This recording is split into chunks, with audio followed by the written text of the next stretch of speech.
یادتونه درباره هوروس، خدای خورشید که پسر اوزایریس و آیزیس بود و تو نبردش با عموش شکستش داد و فرمان روای جهان شد صحبت کرده بودم؟ خب در مورد هوروس یکی از شنیدنی ترین نکاتی که وجود داره پسراشن که محافظ امها و احشای بدن مومیایی شده بودن، احشایی که در کوزه هایی نگهداری می شدن به نام کوزه های سایبان.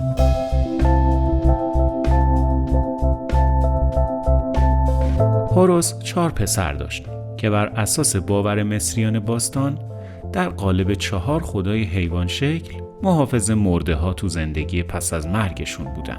این مورد شاید یکی از نکات بسیار جالب اسطوره شناسی خدایان مصری باشه، چون این خداها محافظ 4 کوزه سایبانی بودن که در اون امها و احشای مرده رو در طول فرایند مومیایی از داخل بدن بیرون میکشیدن و تو کوزه قرارش میدادن. مصری‌ها معتقد بودن که برخی از احشا یعنی اندامهای داخلی بدن باید تو این کوزه ها نگهداری بشن، چون برای زندگی پس از مرگ متوفا ضروری هن. مصری‌ها در هنگام مومیایی قلب از بدن جدا نمی کردن و اونو تو بدن مومیایی شده نگه می داشتن، چون معتقد بودن جایگاه روحه. اما روده ها، کبد، ریه ها و معده رو که از اندامهای ضروری برای زندگی مردگان پس از مرگ بود از بدن جدا می کردن و اونا رو توی کوزه های سایبان قرار می دادن. روی این کوزه ها درپوشایی می زاشتن که نشون دهنده سر هر کدوم از خدایان محافظ بود، پسران هوروس. بذارین همین اول معرفیشون کنم. هاپی به شکل یک میمون یا عنتر که محافظ ریه بود، ایمستی به شکل انسان و محافظ کبد بود، داموتف در قالب شغال و محافظ معده و محتویاتش، و آخرین فرزند هوروس قبسنوف به شکل قوش که محافظ روده بود. جالبه نه؟ هاپی پسر هوروس شخصیت جذاب در اساطیر مصر داشت. اون به عنوان یکی از 4 پسر نقش مهمی در اعمال تدفین و باورهای پیرامون زندگی پس از مرگ ایفا می‌کرد.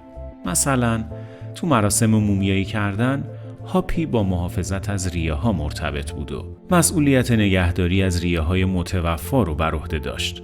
اون اغلب به شکل یک میمون یا عنتر با ریه هایی تو دستاش به تصویر کشیده می شد. هاپی در جهتیابی جغرافیایی با جهت شمال مترادف بود و کوزه هاپی در جهت شمالی اتاق تدفین جای می گرفت.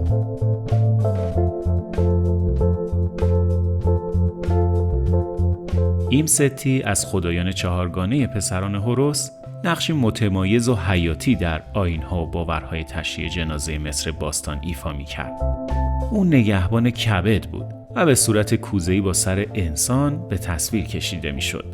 در طی فرایند مومیایی کردن، کبد با دقت برداشته می‌شد و به طور جداگانه تو کوزه قرار می‌گرفت تا ایمستی سلامت این اندام رو تو زندگی پس از مرگ تضمین کنه. ایمستی در جهتیابی جغرافیایی با جهت جنوب مترادف بود و کوزه محتوی کبد در جهت جنوبی اتاق تدفین قرار می گرفت. داموتف یکی دیگه از 4 پسر هوروس در اساطیر مصر باستان با اعمال حفاظتی و تدفین مرتبطه. داموتف اغلب به صورت یک پیکر مومیایی شده با سر شغال یا سگ به تصویر کشیده می شد که نماد محافظت و مرگ بود. داموتف خدای نگهبان معده بود و کوزه داموتف در طول فرایند مومیایی حاوی این اندام شد.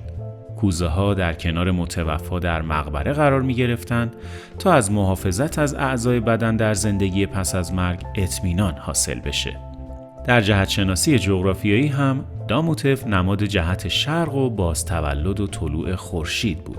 او نماد تعادل در کیهان شناسی مصری بود و ترازوی معاد که نمایانگر حقیقت، عدالت و نظم کیهانی بود. نقش داموتف در حفظ معده و اطمینان از مومیایی مناسب به حفظ این تعادل در زندگی پس از مرگ کمک می‌کرد. سرانجام قپسنوف، آخرین پسر از 4 فرزند هوروس، مسئولیت‌های خاصی در رابطه با حفاظت و نگهداری از متوفی در طول فرایند مومیایی سازی بر عهده داشت. نامش به طور سنتی با محافظت از روده متوفی همراه بوده. کوزه قپسنوف معمولاً با سرپوشی به شکل شاهین ساخته می‌شد که اونو با هوروس پدرش بیشتر مرتبط می‌کرد. شاهین نماد محافظت و مشاهده دقیق بود، ویژگی‌هایی که در سفر زندگی پس از مرگ خیلی ضروریه. قپسنوف در باور مصری با غرب و گاهی جنوب مرتبط بود و کوزه سایبان اختصاص داده شده به او که محتوی روده متوفی بود در ضلع غربی اتاق تدفین جای می گرفت.